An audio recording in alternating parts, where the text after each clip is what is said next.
되시기를 주의 이름으로 축복합니다. 우리 옆에 분들에게 오늘 은혜 받읍시다. 오늘 은혜 받읍시다. 네, 독수리는 하늘의 왕자입니다. 그래서 좀처럼 피곤을 모르고 그리고 아주 멋있게 푸르른 창공을 비상하는 새입니다. 그런데 이런 독수리에게도 탈진이 찾아오게 되죠. 가끔 독수리가 이렇게 날아가다가 탈진해가 떨어지는 그런 경우들을 우리가 볼 수가 있는데, 하늘의 왕자인 독수리도 이렇게 탈진을 하는 것과 마찬가지로 하나님을 믿는 저와 여러분들도 하나님을 아버지로 믿고 의지하면서도 우리 역시 연약하기 때문에 탈진이 올 수가 있다는 것입니다. 구약의 이스라엘 백성들을 보십시오. 하나님께 선택받은 특별한 백성 아닙니까? 근데 그들이 하나님 말씀 저버리고 하나님 버리고 우상 섬기고 말씀 불순종하다가 어떻게 됩니까? 하나님 말씀대로 바벨론에 70년 동안 포로로 이제 잡혀가 가지고 짓밟히고 확대를 당하게 되고, 70년을 한번 생각해 보십시오. 한 사람의 한 전생이 아니겠어요? 그러면 하나님의 백성들이었음에도 불구하고 그들은 그런 가운데서 분명히 탈진하고 말았을 것입니다. 그런 이스라엘 백성들을 우리 하나님이 잘 아시고 이사야 선지자를 통해서 그들에게 복음을 주시게 됩니다. 탈진 가운데 빠진 이 이스라엘 백성들이 다시 일어나서 날아갈 수 있는 그런 복음적인 처방을 주시고 있다는 것입니다. 우리가 지난 3년 이제 특별히 코로나 팬데믹으로 인하여 우리 개인과 가정과 교회와 나라와 전 세계가 그야말로 팬데믹 그런 상태를 지나다 보니까 모두가 다 지치고 힘들고, 어떤 분들은 다 포기하고 싶은 그런 가운데 아마 놓여 있을 수도 있을 것입니다. 그래서 오늘 우리에게 무엇보다도 필요한 것은 이스라엘 백성들이 탈진 가운데 놓여 있을 때 하나님이 주신 그 복음적인 처방이 오늘 저와 여러분에게도 너무나도 절실하게 필요한 것입니다. 그 첫 번째는 따라서 합시다. 여호와를 앙망해야 합니다. 올 한 해 우리 교회의 표가 다시 비상하라 있는데, 우리가 다시 비상하기 위해서 하나님이 우리에게 주신 복음적인 처방이 뭐냐면 여호와를 뭐 하라는 것입니까? 앙망하라. 앙망하라. 이 말씀을 이제 주시기 전에 이스라엘 백성들이 지금 현재 처한 상태를 잘 표현해 주고 있는 그런 단어가 27절에서 31절에 이제 반복해서 나오는 단어를 통해서 우리가 볼 수가 있습니다. 거기 보면 피곤이라고 하는 단어도 나오고 그 다음에 곤비라고 하는 말씀도 나옵니다. 두 가지 다 똑같은 말인데 이렇게 똑같은 말을 다른 말로 표현을 한 것은 강조하기 위함이라는 거죠. 그러니까 오늘 이스라엘 백성들이 철저하게 피곤하고 곤비한 상태에 빠져 있었다는 거죠.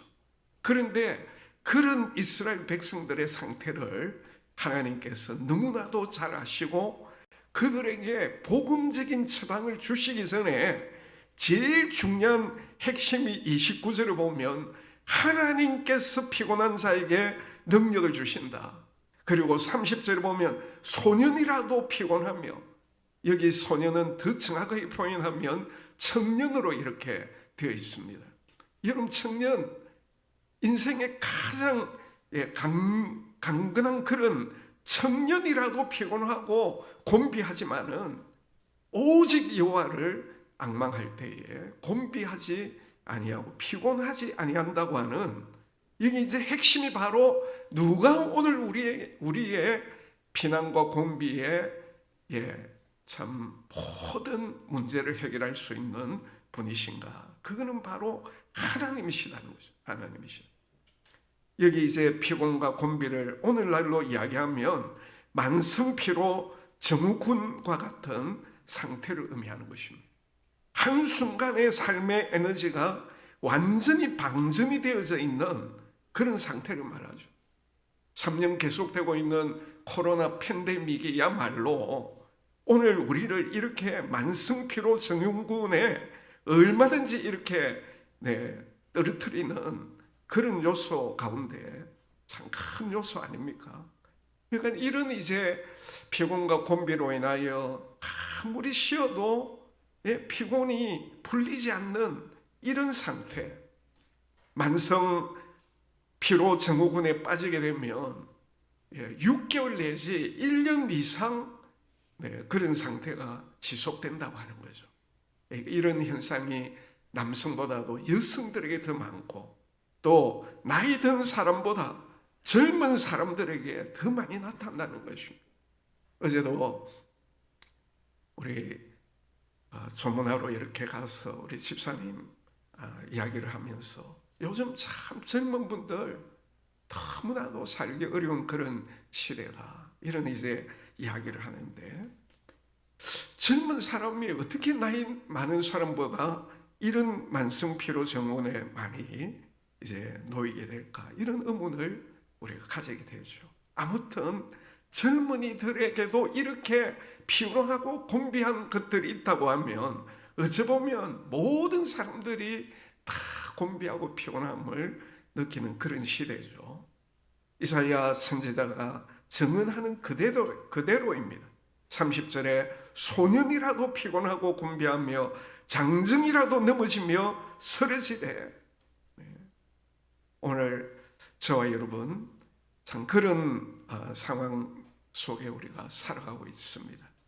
지난주 한 목회자를 이제 참 만나서 내년 목회를 어떻게 할 것이냐, 참 코로나 팬데믹으로 인하여 목회하기가 어려운 가운데 어떻게 하면 좋겠느냐, 막 발부둥을 저도 치고 그렇게 나름대로 계획을 세우는데 하시는 말씀이 특별한 대안이 없다는 거예요. 아무리 인간이 계획을 세워도 인간이 어떤 그 대안이 지금 통하는 그런 시대가 아니지 않습니까? 오늘 우리가 피곤과 곤비를 계속 경험하게 되면 정말 우리 인간 편에서는 어떻게 할 수 없는 그런 상태에 나중에는 삶을 포기하고 싶은 그런 마음까지도 생길 수가 있다는 것입니다. 어떻게 하면 이 피곤과 곤비의 상태에서 벗어날 수가 있는가? 하나님은 이사야를 통하여 오직 하나, 그것은 바로 여호와만을 앙망하는데 그 비결이 있다고 말씀하고 있습니다. 우리 31절 다 같이 한 번 더 봉독합니다. 시작. 오직 여호와를 앙망하는 자는 새 힘을 얻으리니 독수리가 날개치며 올라간 같을 것이요 다른 박질을 하여도 곤비하지 아니하겠고 걸어가도 피곤하지 아니하리로다. 우리 옆에 분들에게 오직 여호와만을 앙망하십시다. 시작. 오직 여호와만을 앙망하십시다. 여기 이제 앙망한다는 말은 원문에 카라, 카바 이런 말로 되어 있는데 이것은 다른 성경 버전에 보면 기다림으로 이렇게 번역을 하고 있습니다. 그래서 우리가 정말 피곤하고 힘들 때는 그저 엎드려 가지고 오직 하나님의 도우심만을 간절하게 기다리는 것, 이게 바로 앙망이라고 하는 것입니다. 그래서 우리 삶의 여정에 필요한 희망의 에너지를 우리가 하나님으로부터 공급받기 위해서 하나님이 나에게 그런 새 힘을 주실 때까지 정말 간절한 마음을 가지고 기다리고 웅크리는 그런 자세. 오스트리아의 한 산악인이 이런 말을 했습니다. 히말라야의 모든 날들이 다 위대한 것은 아니다. 왜 이런 말을 이제 했느냐 하면, 우리가 이제 보통 히말라야를 등정한다고 생각을 할 때 산악인들이 산 정상에 태극기를 꽂고 만세를 부르는 순간, 아니면은 가파른 등정로를 악정 고토함이 오르는 모습, 혹은 외줄에 의지하여 절벽을 타는 그런 순간들을 연상합니다마는, 그러나 히말라야 등정을 하는 데 있어서 빠질 수 없는 일이 무엇이냐면, 아무리 그들이 올라가고 싶어도 기상이나 등정 여건이 나쁠 때는 어떻게 해야 됩니까? 그들은 한 발자국도 나갈 수가 없어요. 그래서 텐트 속에서 그냥 상황이 좋아질 때까지 그냥 웅크리고 기다리는 수밖에 없다는 거예요. 그리고 이러한 기다림의 시간, 이런 웅크림의 시간, 이런 것들이 산악인들에게 반드시 필요한 순간이라고 하는 거죠. 이런 시간이 위대한 등정의 일부라는 것입니다. 이와 관련해서 최근 청년들에게 좋은 글로 영향을 끼치고 있는 김남도 교수가 이런 말을 했습니다. 나침판이 없는 시절 뱃사람들은 북극성을 향해 돛을 매달았습니다. 북극성까지 가려고 그렇게 한 것이 아니라 칠흑 같은 어둠 속에서도 북극성만은 흔들리지 아니하고 자기들을 이끌어주기 때문이라고 그렇게 말을 했다는 거죠. 그래서 어떤 기상악화 가운데서도 그들이 북극성만을 다 바라보고 그럴 때 그들의 방향을 잃지 않기 때문이다, 그렇게 말을 하고 있습니다.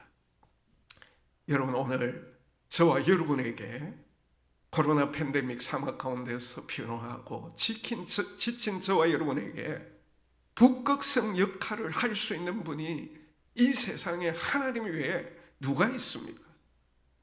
오늘 우리가 아무리 우리가 처한 상황이 열악해도, 그래서 지치고 고나여 웅크리고 있을 때라도 우리의 영원한 북극성 되시는 하나님만을 전적으로 바라보고 그 하나님이 오늘 우리에게 새 힘을 주실 때까지 정말 간절한 마음을 가지고 기다릴 수 있는 이런 악망이 오늘 우리에게 있을 때 하나님께서 우리에게 새 힘을 주시는 줄 믿으시기를 바랍니다.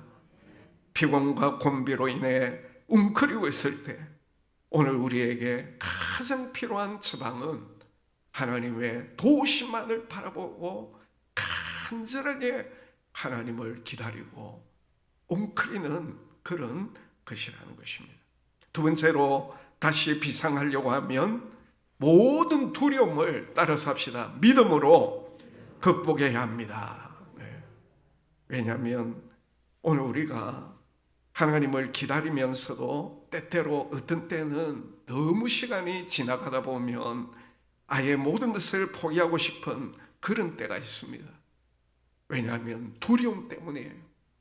이런 두려움이 하나님을 기다리면서도 오늘 우리의 마음을 너무나도 힘들게 만들거든요. 이럴 때 오늘 우리에게 가장 필요한 것이 무엇이겠습니까? 그것은 하나님은 당신의 사랑하는 백성들을 절대로 버리지 않으신다는 거죠. 이스라엘 백성들이 경험한 70년 동안의 포로 생활을 한번 여러분이 생각해 보십시오. 저들은 그래도 처음에는 하나님이 도우실 것이다, 하나님이 오늘 우리를 분명히 회복시켜 주실 것이다, 이런 믿음을 가지고 기다렸어요. 그런데 아무리 기다려도 70년 여러분 한번 생각해 보십시오. 70년을 기다리도 그 어떤 변화가 없을 때 그들의 마음속에는 절망이 찾아오지 않겠습니까? 그리고 미래에 대한 모든 희망을 다 포기하고 말았던 그런 가운데 그때 하나님께서 그들을 찾아오셔가지고 주신 말씀이 바로 이사야 41장 10절입니다. 우리 다 같이 봉독하겠습니다. 시작. 두려워하지 말라, 내가 너와 함께함이라. 놀라지 말라, 나는 내 하나님이 됨이라. 내가 너를 굳세게 하리라. 참으로 너를 도와주리라. 참으로 나의 의로운 오른손으로 너를 붙들리라. 아멘. 오늘 우리가 이런 하나님만을 전적으로 믿고 의지할 때에 우리의 모든 절망들은 다 사라지게 되고 하나님이 주시는 그 힘과 능력을 받아서 힘차게 비상하게 될 줄 믿으시기를 바랍니다. 이사야 41장을 우리가 이제 다 읽지는 않았습니다만은 그때 당시 이스라엘 백성들을 가르쳐서 하나님이 버러지와 같다는 그런 표현을 14절에 하고 있어요. 버러지 같은 야곱아, 너희 이스라엘 사람들아. 옛날 성경에 보면 지렁이 같은 야곱아, 이런 표현을 하고 있는데, 여러분 지렁이 어떤 미생물입니까? 간신히 꿈틀거리며 밟힐 수밖에 없는 너무나도 연약하고 하찮은 그런 미생물 아닙니까? 이스라엘 백성들이 바로 그와 같은 그런 삶을 지금 살아가고 있었고 그와 같은 운명에 놓여 있었다는 거죠. 그런데 하나님께서 그런 버러지 같은 이스라엘 백성들을 향하여 어떤 약속을 주시고 있습니까? 우리 이사야 41장 14절 다 같이 한번 읽습니다. 시작. 버러지 같은 너 야곱아, 너희 이스라엘 사람들아, 두려워하지 말라. 나 여호와가 말하노니 내가 너를 도울 것이라. 내 구속자는 누구라고 했습니까? 이스라엘의 거룩한 이니라. 아멘. 네. 그리고 15절에도 이들에게 희망적인 약속을 주시고 있습니다. 다 같이 봉독합니다.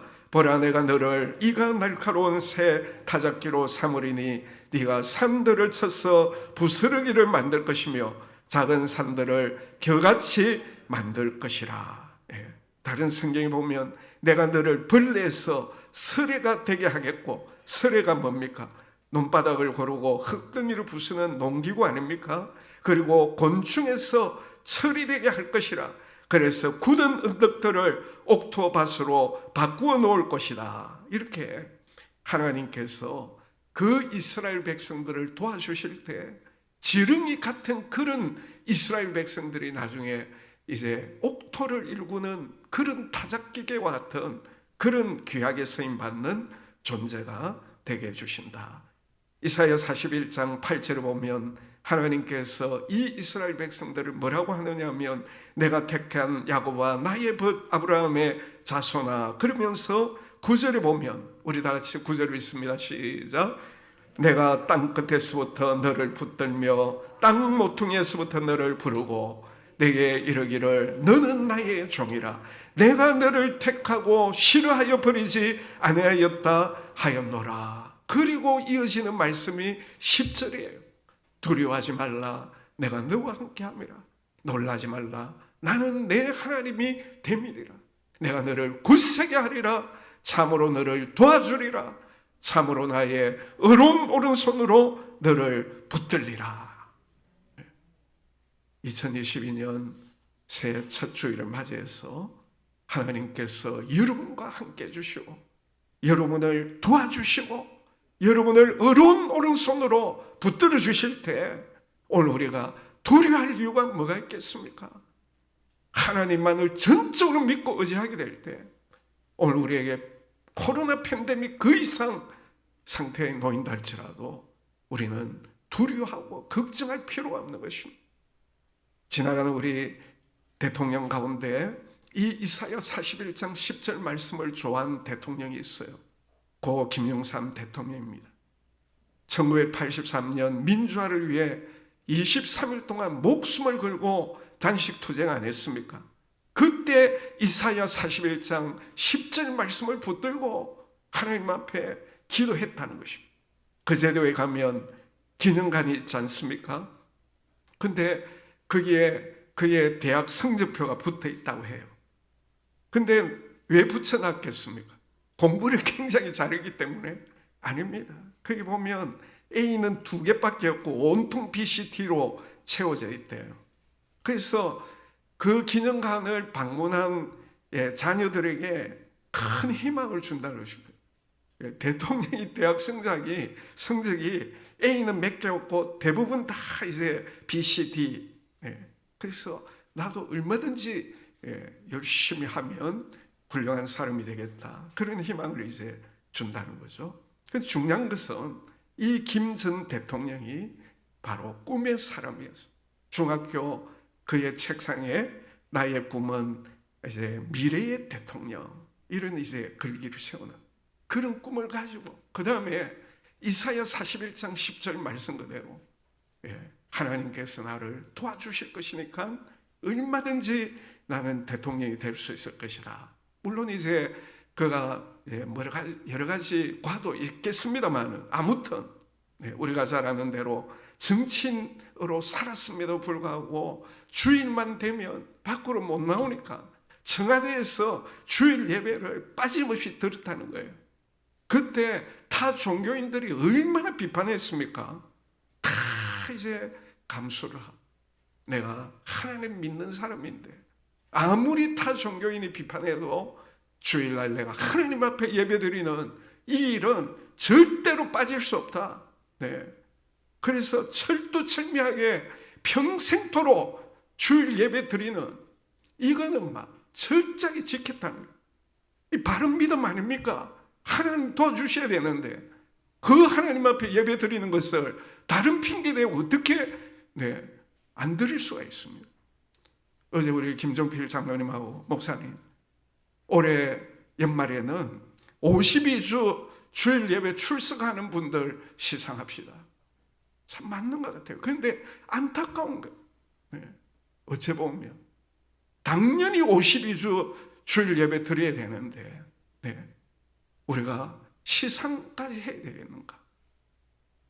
그래라도 해가지고 하여튼 주일 예배를 빠짐없이 드려야 된다. 그런 말을 하긴 했습니다. 우리 찬송가 384장 1절만 우리 부르겠는데 이 찬송이 김영삼 대통령이 늘 불렀던 그런 찬송이라는 거죠. 우리 같이 한번 서든만 치주세요. 나의 갈 길 다가도록 예수 인도하시니 내 전에 있는 긍휼 어찌 오심하리요. 믿음으로 사는 자는 하늘 위로 받겠네. 무슨 일을 만나든지 만사 형통하리라. 무슨 일을 만나든지 만사 형통하리. 믿음으로 사는 자는